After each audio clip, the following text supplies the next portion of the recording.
Buenos días, buenas tardes o buenas noches.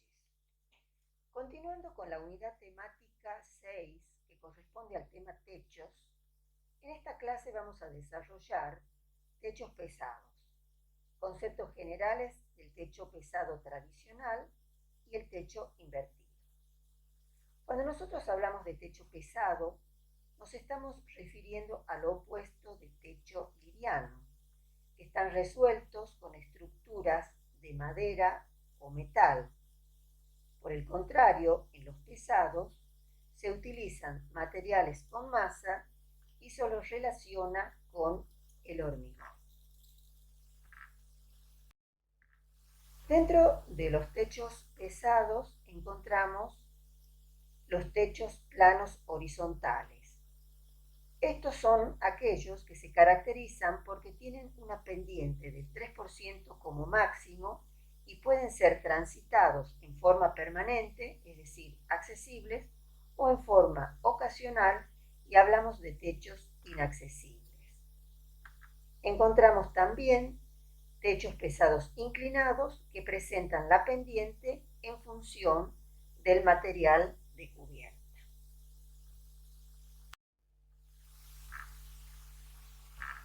Vamos a ver ahora cuáles son los componentes de un techo plano tradicional. Este es un tema que ya vieron en Construcciones 2, pero vamos a repasar algunos conceptos. Encontramos la estructura, que su función es la de soportar el peso propio, el de la cubierta, como el de la presencia de agentes exteriores. Al hablar de techos de medianas y grandes luces, como ya lo vemos en Construcciones 3, podemos pensar, por ejemplo, en la utilización de losas nervuradas, que tienen la capacidad de cubrir grandes luces, absorber grandes cargas, con mínimas secciones de armadura y de hormigón. Estas losas están formadas por una viga longitudinal y una placa. Pueden ir armadas en una sola dirección, hablamos de nervurados, o armadas en dos direcciones, para luces mayores de 8 metros, y hablamos de casetonados. Después tenemos la barrera de vapor, que tiene por función impedir que el vapor del agua contenido en el aire pase hacia el exterior, es decir, de la zona caliente hacia la zona fría. El contrapiso tiene por finalidad proporcionar la pendiente del techo. Usualmente se resuelve con hormigón pobre, que puede alivianarse con copos de telgopor, arcilla expandida o vermiculita, aumentando su capacidad de aislamiento. Deben conformar paños de 16 metros cuadrados, no mayores, y colocarse siempre en la unión con los muros perimetrales. La aislación térmica tiene por función lograr el confort térmico, el confort interior de los locales. La capa de aislación debe ser única, de un espesor uniforme y sin interrupciones. Las piezas deben estar perfectamente unidas para evitar los puentes térmicos. Lo correcto es ubicarla por arriba del contrapiso, en lo posible lo más cerca hacia el exterior del cerramiento, de manera de aumentar la temperatura real de todo el cerramiento en la mayor parte de la sección. Es muy probable que ustedes se encuentren en alguna bibliografía que consulten que la aislación térmica está ubicada entre la losa y el contrapiso. En realidad, esto es lo que usualmente se hace. Sin embargo, esto puede generar inconvenientes porque al producirse el calentamiento de todo lo que hay por encima de la aislación térmica, va a provocar movimientos en las capas que a veces ni las mismas juntas de dilatación son capaces de soportar. Por encima de ella encontramos la carpeta de nivelación, que va a servir de superficie lisa y pareja como soporte de la aislación impermeable. Se realiza con mortero hidrófugo y tiene un espesor de 1,5 centímetros aproximadamente. Encontramos luego la barrera hidrófuga, que es la que resiste por sí misma la filtración del agua y permite su permanencia en la cubierta hasta tanto el agua vaya drenando por los sumideros que conducen hacia las bajantes. La aislación debe ser continua, es decir, no debe interrumpirse en ningún momento.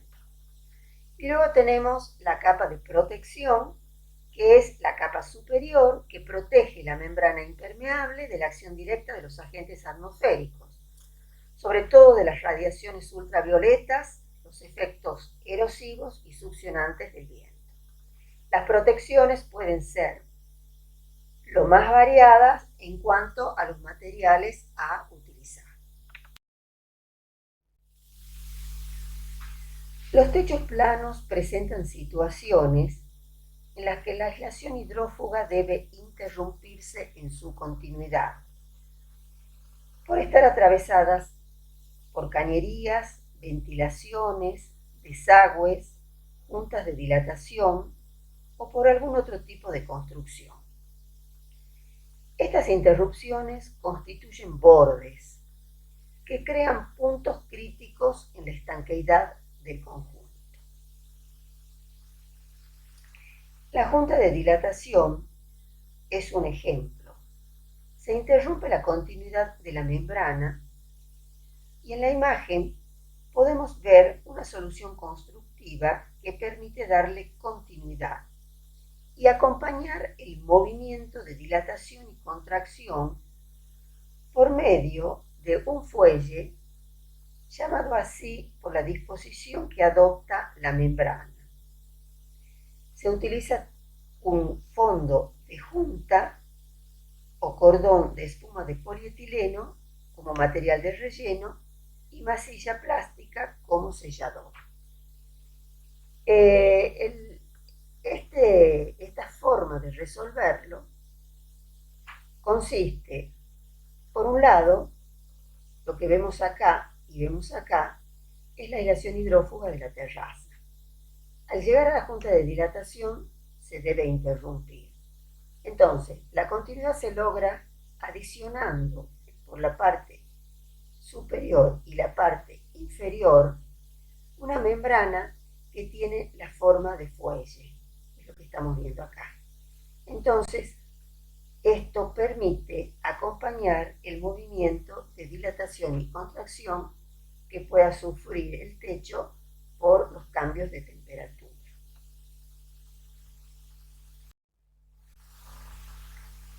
Otro punto crítico encontramos en la zona del embudo, donde también se debe interrumpir la continuidad de la membrana.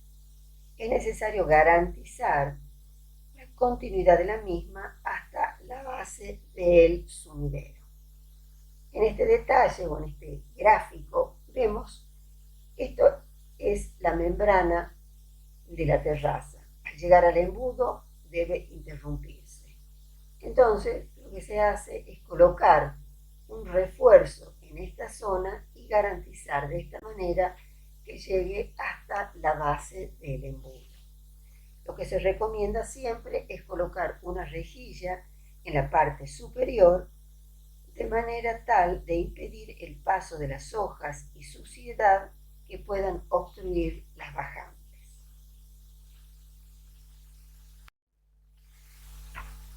El encuentro con los paramentos verticales constituyen otro punto crítico.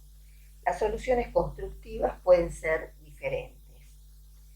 Puede resolverse con la incorporación de un dispositivo metálico llamado babeta que está inserto en la junta de la mampostería. Cuando la pieza metálica cubre la parte superior de la pared, recibe el nombre de cupertina, o bien la membrana se coloca en un plano rehundido del paramento formando un goterón, cuidando siempre la curvatura de la membrana. No debe ser en ángulo recto para evitar roturas, como pueden ver en la imagen. Cuando se produce el encuentro de la membrana con el plano vertical, se debe evitar el levantamiento brusco de la misma para prevenir posibles roturas. Se debe colocar matando el ángulo o a media caña, como se puede ver en la imagen. Tener presente, además, que la membrana se debe prolongar como mínimo 15 centímetros por arriba de la superficie de la cubierta.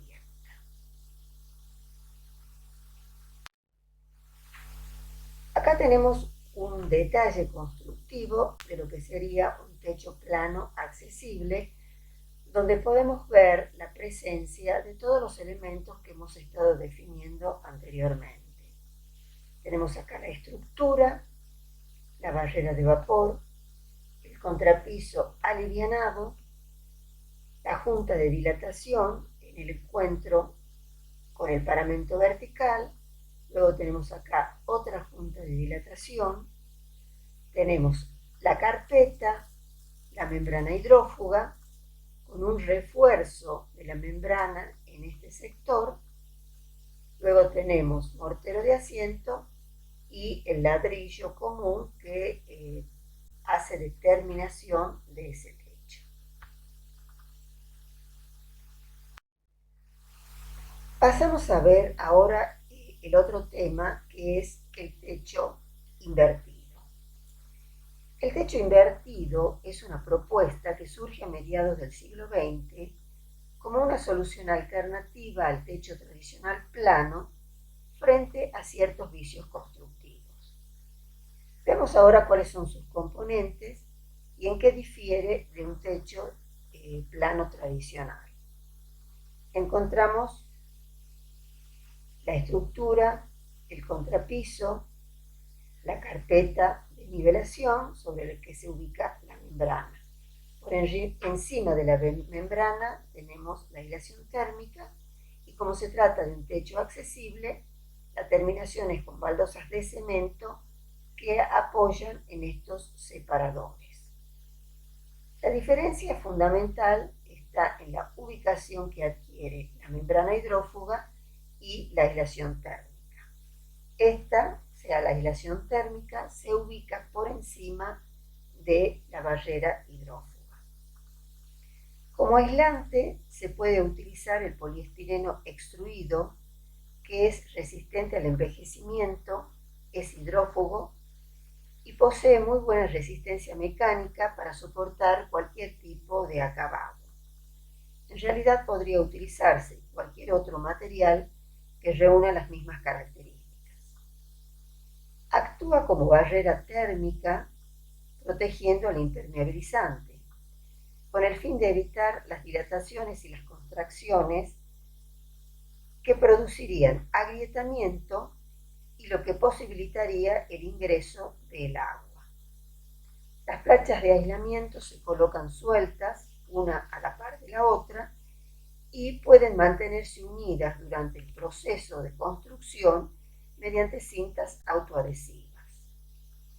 El agua de lluvia corre principalmente por encima de estas planchas de aislación térmica, puede pasar hacia la membrana hidrófuga y ésta la conducirá hacia los sumideros. Para permitir el escurrimiento del agua, se debe prever una pendiente del 3% como mínimo.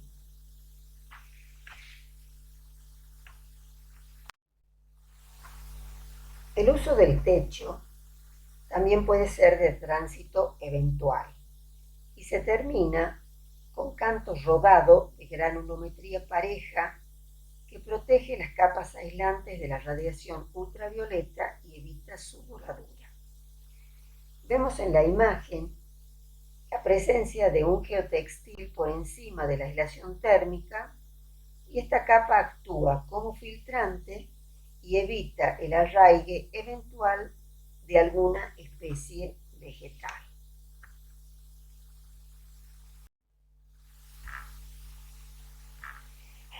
Se pueden mencionar numerosas ventajas del techo invertido sobre el tradicional, sobre todo en terrazas accesibles. La membrana hidrófuga, como ya mencionamos anteriormente, está protegida por la aislación térmica, lo que evita su daño mecánico. Además, la protege de las radiaciones ultravioleta y las altas temperaturas que contribuyen a su envejecimiento. La barrera de vapor entre la losa y el contrapiso desaparece, cumpliendo la membrana hidrófuga las dos funciones, colocadas siempre del lado caliente del aislante. Al eliminar la barrera de vapor, se elimina el riesgo de que la humedad de construcción quede atrapada en el contrapiso y se elimina naturalmente por secado a través de la losa. Este tipo de techos permite un fácil acceso de inspección y reparación de la membrana hidrófuga, levantando los baldosones y los paneles de aislación térmica. Se elimina el riesgo de fractura del contrapiso porque al estar cubierto con la aislación térmica es menor el riesgo de movimientos térmicos y variaciones dimensionales. Cada uno de los baldosones, al estar colocados con junta abierta sobre los espaciadores, absorben la dilatación térmica propia, lo que suele ser causa de fractura en los solados de terrazas en las que no se han previsto suficientes juntas de dilatación. Por otro lado, la cámara de aire que se forma entre la aislación térmica y los baldosones evita la transmisión del calor por conducción y mejora el comportamiento térmico del techo. Otra de las ventajas es que no se producen encharcamientos. Y ya para finalizar con el tema, vamos a ver acá este detalle constructivo que corresponde a un sector de la apretada, es decir, el encuentro de este techo invertido con un cerramiento vertical exterior. Este cerramiento vertical exterior está formado por un muro de 2 hojas y en cuanto a la constitución del techo no difiere de lo que hemos estado viendo hasta ahora. Tenemos estructura, contrapiso, carpeta, membrana hidrófuga. En este caso la membrana hidrófuga se le agrega por el lado superior e inferior un material geotextil.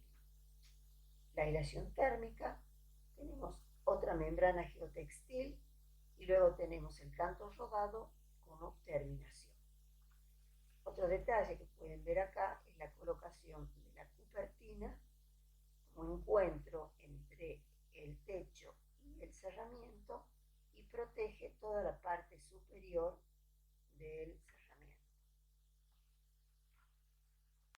Esta es la bibliografía que se utilizó para la clase y con esto damos por terminada